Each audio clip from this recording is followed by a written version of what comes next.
Good morning students. अब हम बात करेंगे chapter 3, pair of linear equations in two variables.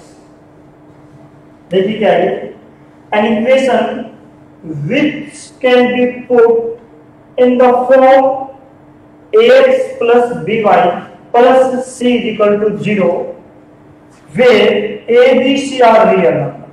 ये हमारे जो a b c नंबर है वो सब रियल नंबर से आएंगे। रियल नंबर में a b c की वैल्यू 1 2 3 4 5 पॉजिटिव या नेगेटिव, फ्रैक्शनल भी हो सकती है 2/3 5/6, रूट में भी हो सकती है √2 √3 वगैरह। तो ए बी सी की अगर हम बात करें कि पॉजिटिव हो सकता है, नेगेटिव हो सकता है, फ्रैक्शनल हो सकता है, रूट में पॉजिटिव वैल्यू होनी चाहिए लेकिन वो भी आपकी हो सकती है, रूट में नेगेटिव वैल्यू नहीं हो सकती। तो ये सब रियल नंबर से आएंगे। रियल नंबर को जैसा कि आप जानते हो कैपिटल आर से हम डिनोट करते हैं जो हम फर्स्ट चैप्टर के दौरान नोटेशन सीखे थे। And A and B are not both zero, और ए और बी की दोनों की इकट्ठी वैल्यू जीरो नहीं हो सकती। कोई एक वेरिएबल या ए या बी जीरो हो सकता है बट दोनों एक साथ आपके जीरो के इक्वल नहीं हो सकते। It's called linear equation two variable x and y। x और y की पावर सिर्फ और सिर्फ एग्जैक्टली 1 होगी यहाँ, ना ही 1 से ग्रेटर देन हो सकती ना ही 1 से लेस देन। बट किसी केस में हमने कहा जैसे भाई ये जीरो है, लाइक दैट अगर आपके पास कोई एग्जांपल हम लें 2x + 3y + 5 = 0, इस तरह आप इसको कर सकते हो। या अगर हम कोई और एग्जांपल लें 2x + 5 = 0। यहां अगर हम बात करें y का जो कंपोनेंट है, जो कोफिशिएंट है वो 0 है, इसको हम इस तरह पढ़ सकते हैं 0y + 5 = 0। तो linear equation two variable x और y में होगी, इसमें पावर x और y की 1 होगी, 1 से ग्रेटर देन और लेस देन आप यूज नहीं कर सकते। तो हमारे पास जो क्वेश्चन आएंगे उसमें पावर सिर्फ और सिर्फ हम क्या करेंगे 1, और टू वेरिएबल में x and y। Other variable हो सकते हैं st, x और y की जगह रिप्लेस भी हो सकते हैं। तो यहां हमें मेन बात क्या है कि जो हमारे पास दो लीनियर इक्वेशन आएंगे टू वेरिएबल में, हमने इनको सॉल्व करना सीखना है। तो सॉल्यूशन के हमारे पास अलग अलग मेथड हैं। तो सबसे पहले हमें ये देखना है कि इक्वेशनों के जो सॉल्यूशन आएंगे वो यूनिक है, नॉट या इनफाइनाइट है। उसके लिए हम यहाँ पे टेबल तैयार करेंगे, उसको आप थोड़ा ध्यान से देखिए। एक बार ये डेफिनेशन आप नोट कीजिए, फिर हम इसका चार्ट सीखते हैं। नोट कीजिए आप। अब आप देखिए चार्ट सीखिए आप ध्यान से, वहां आपको ये अच्छे से क्लियर हो जाएगी। अगर आपके पास कोई भी दो इक्वेशन है like that a1x + b1y + c1 = 0, ये कोई भी a1 b1 c1 हमारे रियल नंबर है। Next equation a2x + b2y + c2 = 0, दो इक्वेशन हमारे पास है। इनमें आप एक बात का ध्यान रखिए, ये जो c1 c2 कांस्टेंट है, या तो दोनों इक्वेशन में राइट साइड में या लेफ्ट में। ऐसा है कि कांस्टेंट में एक में लेफ्ट में है, एक में राइट में। आपको कंप्लीट इक्वेशन में या तो लेफ्ट में इकट्ठी कर लेना है या राइट में। जैसे कि अगर c1 c2 राइट में है तो राइट में यूज कीजिए, दोनों में या लेफ्ट में ही आप यूज कीजिए। तो यहाँ पे हमारे पास 3 केस अराइज होंगे, वो केस में आपके लिखूंगा 3 केस। वहां से थोड़ा ध्यान दीजिए, हमारे पास 3 केस अराइज होंगे।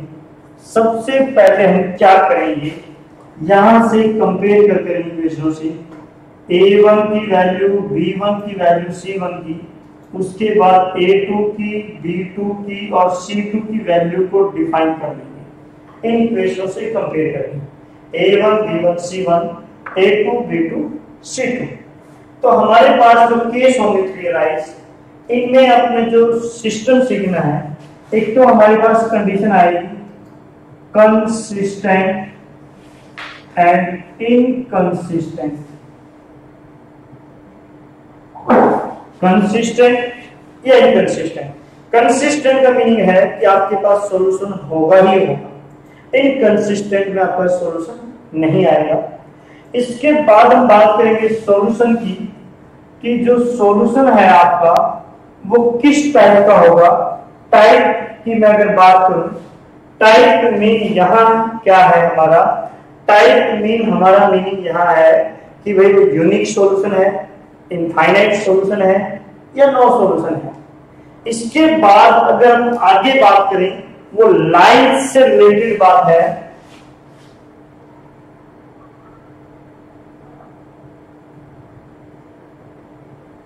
लाइंस की सिचुएशन या रिप्रेजेंटेशन, कि वो इंटरसेक्ट करेंगी या पैरेलल है या कोइंसाइड है, मीन एक ही लाइन के ऊपर आ जाए। तो सबसे पहला आपने केस क्या करना है, सबसे पहले टाइप में आपके पास ये दो इक्वेशन आएंगी इस तरह, आपको उन इक्वेशनों से आपको चेक करना है कि कंपेयर कर कर आपको इनकी वैल्यू निकालनी है, a1 b1 c1 a2 b2 c2। तो फर्स्ट केस हमारा क्या हो सकता है वो एक बार आप थोड़ा ध्यान से देखिए। सबसे पहले जो वैल्यू कंपेयर करेंगे, यहां वैल्यू निकालेंगे a1 by a2 और फिर वैल्यू निकालेंगे b1 by b2। या तो ये वैल्यू इसके इक्वल होगी या इक्वल नहीं होगी। तो सबसे पहला मैं केस मान रहा हूं a1 by a2 not equal to b1 by b2, a1 by a2 not equal to b1 by b2।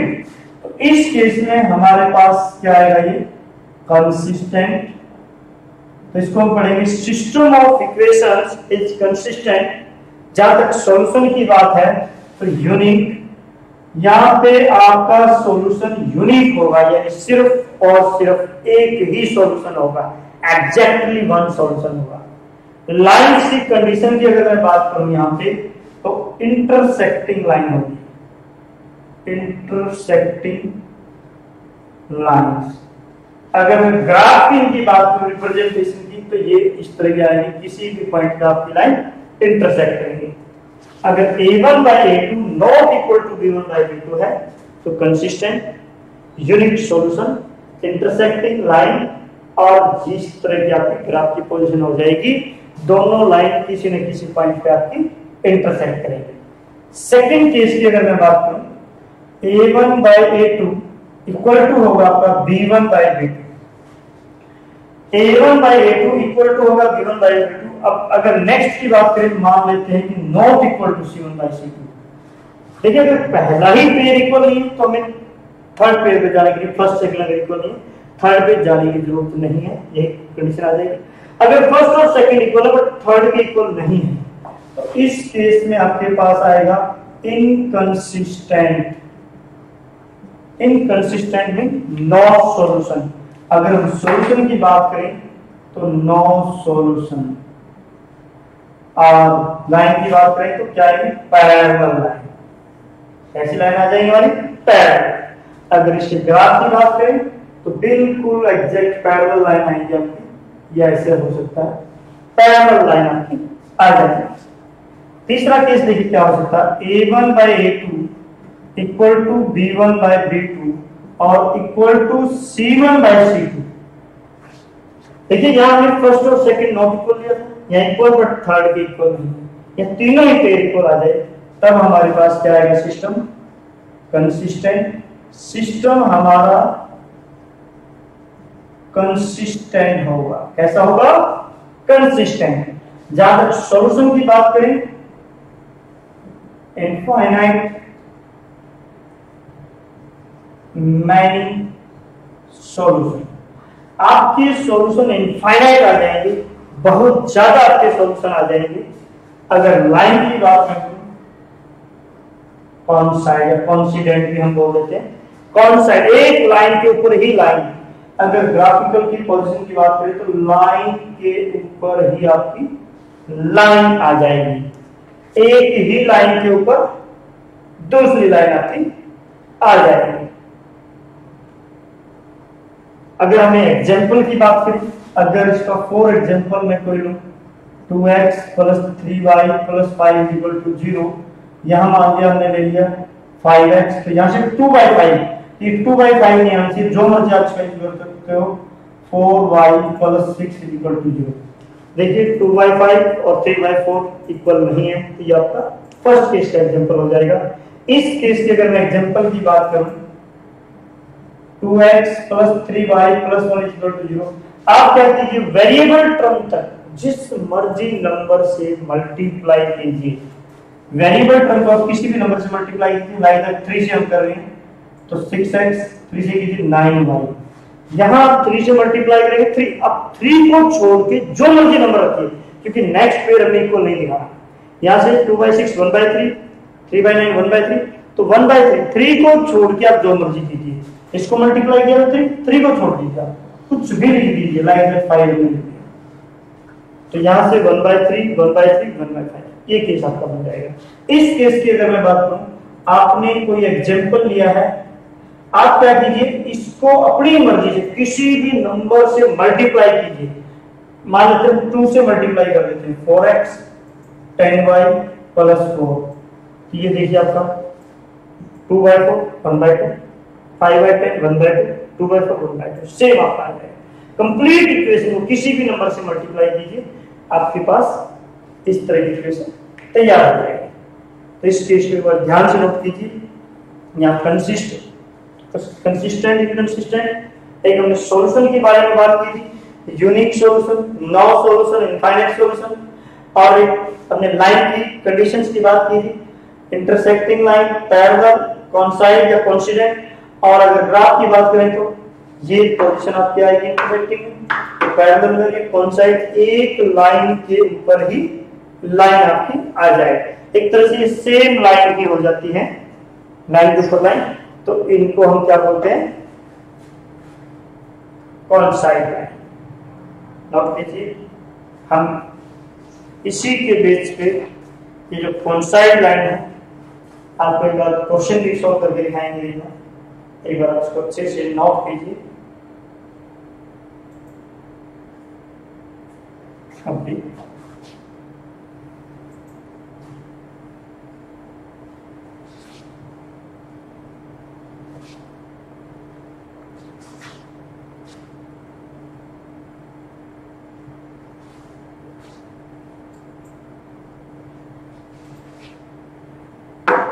Table से रिलेटेड हमारी एक्सरसाइज है। पहले हम एक्सरसाइज यहाँ पे 3.2 को सोल्व करेंगे, इसके बाद हम 3.1 पे आएंगे। 3.2 एक्सरसाइज है आपकी, देखिए, और इसमें भी हम क्वेश्चन नंबर 2 से स्टार्ट करेंगे। हम फर्स्ट एक्सरसाइज बाद में सोल्व करेंगे। तो आपके पास है ये जो एक्सरसाइज है 3.2,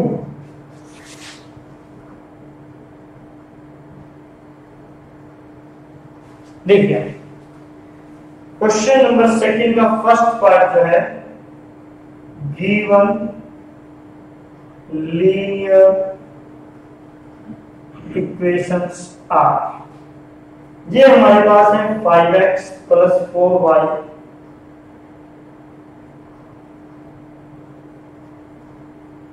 plus 8 equal to 0 and 7x plus 6y minus 9 equal to 0। हमारा क्वेश्चन है कि हमें ये रेशियो को कंपेयर करना है और हमें चेक करना है कि हमारी जो लाइन है वो इंटरसेक्ट करेंगी, पैरेलल है या कोइंसिडेंट है, या कोइंसाइड है या कोइंसिडेंट। और फिर इसके लिए आप इसको कंपेयर कीजिए, दोनों को comparing 1 and 2 with a1x plus b1y plus c1 equal to 0। ये दोनों देखिए लेफ्ट में आपकी कौन सेंटर में, ऐसा ना हो कि एक में लेफ्ट में और एक में राइट में। दूसरी इक्वेशन को आप कंपेयर कीजिए, a2x b2y plus c2 equal to 0। देखिए यहां से a1 की वैल्यू क्या है, a1 की वैल्यू हमारे पास 5, b1 की वैल्यू 4 और c1 की वैल्यू 8।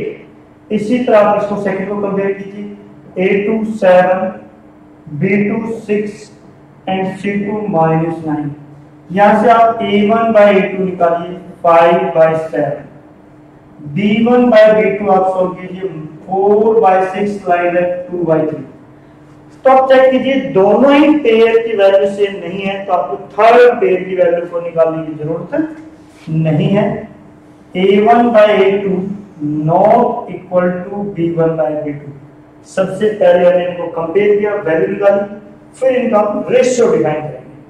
तो ये आपका सेम नहीं है, तो implies G1 lines are intersecting lines या intersects each other। Given lines are intersecting lines, ये हमारा intersecting line है। यहां से हम हर एक इक्वेशन को कंपेयर करेंगे और उसके हिसाब से जो भी हमारा आंसर होगा हम लिख देंगे। अगर ये वाला पार्ट आता तो इंटरसेक्टिंग, फर्स्ट दोनों same, third not equal to, parallel, तीनों ही सेम है तो कोइंसिडेंट। आप आराम से चेक कर सकते हैं, इस तरह कोई भी आपको प्रॉब्लम नहीं आएगी। चेक कीजिए। एक पार्ट थर्ड क्वेश्चन का लेते हैं। थर्ड में भी हमने कंसिस्टेंट और इनकंसिस्टेंट के बारे में बताया। जस्ट कंसिस्टेंट है या इनकंसिस्टेंट है तो वही हमें आंसर देना है, इससे ज्यादा हमें आंसर नहीं देना है। फोर्थ पार्ट देखिए 3 का क्या है आपके पास। ये भाई 5x minus 3y equal to 11। यहाँ पे एक बात ध्यान रखिए, राइट में है तो कांस्टेंट वैल्यू दूसरी इक्वेशन या तो राइट में या लेफ्ट में। अगर लेफ्ट में है तो या तो इसको लेफ्ट में ले जाइए या उसको राइट में ले जाइए। तो सेकंड इक्वेशन है यहाँ minus 10x plus 6y equal to minus 22। ये चलो पहले से भी ठीक है, ये दोनों भी राइट में है। सेम आप करेंगे कंपेयरिंग 1 एंड 2 विद, अब की बार ये इक्वल टू C1 यहाँ पे आ जाएगा। C1 लेफ्ट में नहीं, हमने राइट से उठाया था, तो यहाँ भी इक्वल टू C2 आ जाएगा। अगर मैं A1 A2 की वैल्यू की बात करूं यहाँ पे, देखिए आपके पास क्या वैल्यू आती है कंपेयर करके, उसके बाद हम कुछ डिसीजन लेंगे कि हमारे पास सिस्टम ऑफ इक्वेशन कंसिस्टेंट है या इनकंसिस्टेंट। A1 की वैल्यू आप देखिए 5, B1 माइनस 3 एंड 11, इधर से माइनस 10, 6 एंड माइनस 22। और की वैल्यू लिखिए आप A1 by A2 5 by minus 10।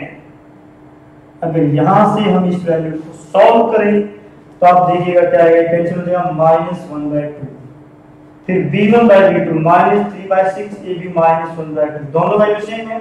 तो थर्ड पे एरिया आप डिफाइन कीजिए, ये भी आपका माइनस 1 by 2। तो अगर आपकी बात केस की बात की जाए तो A1 by A2 is equal to B1 by B2 is equal to C1 by C2। तीनों ही पेयर हमारे पास इक्वल थे, तो implies system of equation is consistent। Consistent आ जाएगा मतलब। अगर ये थर्ड पेयर नॉट इक्वल आ जाएगा जिस केस में, उसमें अनकंसिस्टेंट। फर्स्ट और जो थर्ड हमारे केस थे A1 by A2 not equal भी आ जाए तब भी कंसिस्टेंट, और ये आ जाए तब भी कंसिस्टेंट। अगर third pair not equal to आ जाए तो इनकंसिस्टेंट हो जाएगा। तो इस तरह से क्वेश्चन नंबर 3 को आराम से बिल्कुल सॉल्व कर सकते हैं, आपको कोई भी इसमें प्रॉब्लम नहीं आएगी। नोट कीजिएगा इसको, फिर नेक्स्ट क्वेश्चन की बात करेंगे। तो यहां से हमें इक्वेशन को जस्ट कंपेयर करना है और उसके बाद हमें इनको सॉल्व कर देना है। आपको ज्यादा प्रॉब्लम इसमें नहीं आएगी, आप आराम से इनको सॉल्व कर सकते हैं, कोई भी ज्यादा से आपको दिक्कत नहीं आएगी। तो नोट कीजिए।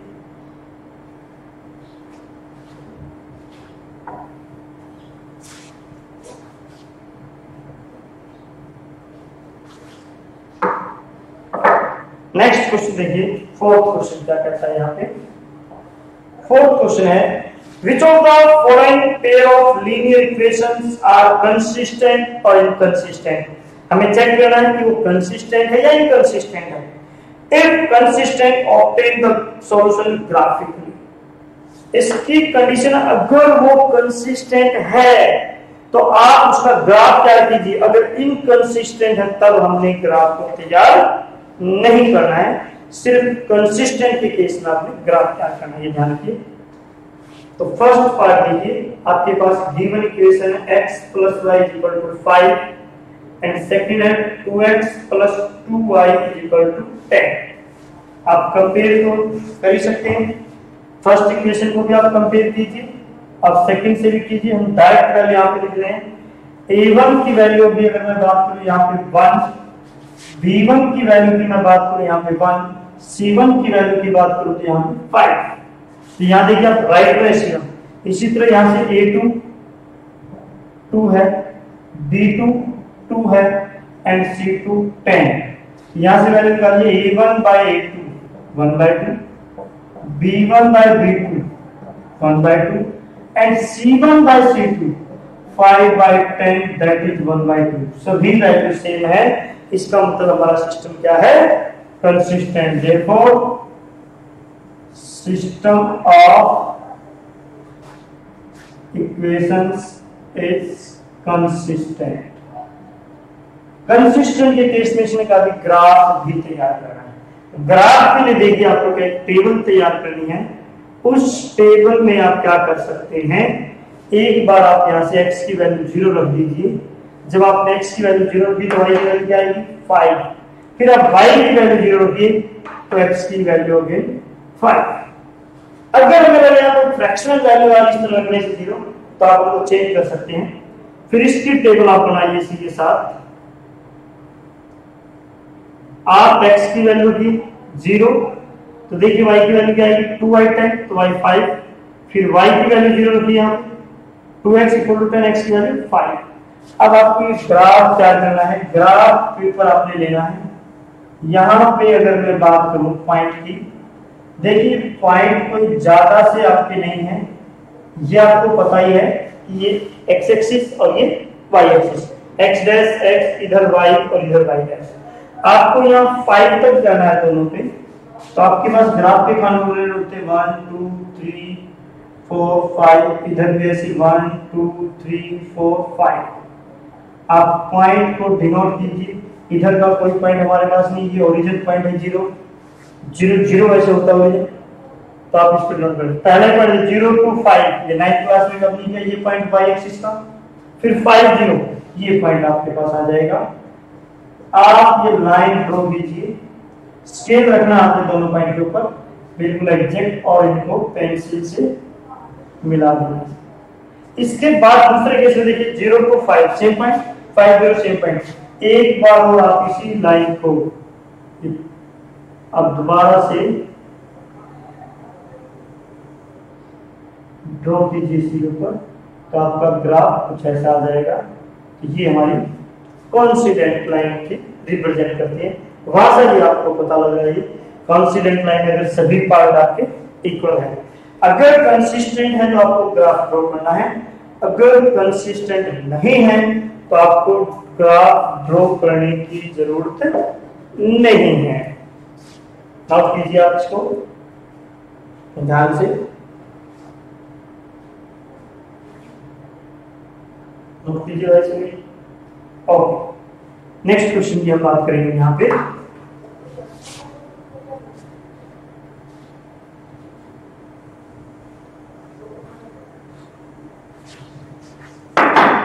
क्वेश्चन नंबर 5 देखिए क्या है आपका, how the perimeter of rectangular garden. कोई रेक्टेंगुलर गार्डन है आपके पास, ये कोई रेक्टेंगुलर गार्डन। क्वेश्चन देखिए क्या है, how the perimeter of rectangular garden whose length is 4 more than its width। Length जो width से 4 more than है, मान लिया width को हम x मान लेते हैं, x मीटर, तो लेंथ आपकी हो जाएगी 4 more x plus 4 मीटर, ये आपकी लेंथ हो जाएगी। उसके बाद क्या गया है, 36 मीटर, मतलब हाफ पेरीमीटर 36 मीटर है। तो पहला मान लीजिए length width of rectangular garden, वो आप मान लीजिए x मीटर। जो हमारा रेक्टेंगुलर गार्डन है उसकी विड्थ हमने x मीटर मान ली, देयरफॉर लेंथ क्या हो जाएगी, लेंथ ऑफ रेक्टेंगुलर गार्डन क्या हो जाएगी x प्लस 4 मीटर, ये आपको मिल जाएगा। अब क्वेश्चन आगे आप समझिए। सॉरी, हमने यहाँ 2 वेरिएबल में वर्क करना था, ये हमने सिंगल वेरिएबल हो जाएगा। एक मिनट, हम यहाँ से late length width and let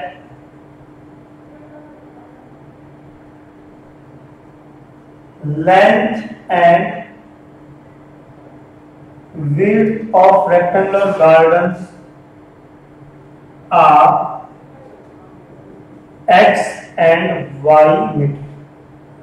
क्योंकि हमने 2 वेरिएबल में वर्क करना है, इसको हम x मान लेते हैं, इसको y मीटर मान लेते हैं। अब हम फर्स्ट कंडीशन की बात करते हैं। According to question first condition, first condition में इसने कहा है जो लेंथ है वो विड्थ से 4 हो गए हैं। देखिए, एक तरफ x है और एक तरफ y। अब ये देखिए वैल्यू किस वेरिएबल की ज्यादा है, यहाँ पे y वेरिएबल की वैल्यू ज्यादा है, तो इसका मतलब आप x में 4 ऐड कर दीजिए, आपकी जो इक्वेशन वो सेम आ जाएगी, x प्लस 4। इसको आप नंबर 1 दीजिए, क्योंकि लेंथ जो है वो विड्थ से 4 हो रहा है। जब हम विड्थ में 4 ऐड करेंगे तभी वो लेंथ की इक्वल जाएगा। अब हम सेकंड कंडीशन का यूज करेंगे। According to question second condition, second condition भाई आ जाती कि इनका half perimeter, half perimeter mean देखिए आप टोटल पेरीमीटर होता है y plus y x plus y, half mean ये पेरीमीटर आ जाएगा x प्लस y, वो देखेंगे 36 metre x plus y। Normally rectangle का पेरीमीटर होता है 2 into length plus breadth, but क्या 2 से डिवाइड हो जाएगा क्योंकि वो हाफ है। अगर हम यहाँ करना भी चाहें 2x प्लस 2y, यानी 2 अगर common x plus y, but हमारे पास उसका हाफ है तो वो रहेगा आपका x प्लस y। अब यहाँ से क्या कीजिए, आप y की वैल्यू सब्स्टिट्यूट कीजिए, वहां पे यहाँ पे रख दीजिए x प्लस y की value x plus 4 is equal to 36 using 1। 2x 4 यहाँ पॉजिटिव है, राइट में जाके आप माइनस कीजिए इसको 4 को, 32 2 से डिवाइड कीजिए 16। ये x की वैल्यू या तो आप नंबर 1 में रख दीजिए या नंबर 2 में रख दीजिए, आपको जैसे भी ठीक लगे। Therefore 1 implies y is equal to 16 plus 4, y equal to 20. Hence length of rectangular garden, तो लेंथ देखिए हमने क्या मांगी थी, हमने कहा था length and width of rectangular garden. तो यहां हमने थोड़ा सा उल्टा यूज कर दिया, यहां आप इसको विड्थ लीजिए और इसको लेंथ लीजिए, ये वहां पे उल्टा होगा क्योंकि लेंथ को हमने यहां मोर देन लिया है, तो विड्थ आपकी x है, तो लेंथ क्या होगी y की value 20 metre and width of the rectangular garden वो हमारी 16 मीटर। ये आपके डायमेंशन इस तरह आप डिफाइन कर सकते हैं। नोट कीजिएगा इसको, फिर हम एक और ग्राफ का क्वेश्चन सॉल्व करेंगे। यहाँ पर आप इसको थोड़ा ध्यान से नोट कीजिए।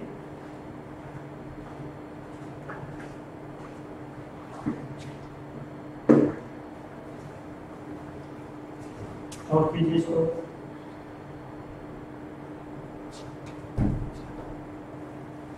ओके, इस तरह आप कोई भी क्वेश्चन को सॉल्व कर सकते हैं। तो नेक्स्ट लेक्चर में हम इससे रिलेटेड ग्राफ सीखेंगे। 3.1 एक्सरसाइज में हमारे ग्राफ से रिलेटेड है, वो हम एक ही लेक्चर में हम ग्राफ के क्वेश्चन को और सॉल्व करेंगे। तो तब तक आप इसको सॉल्व करके देखिए। Thank you.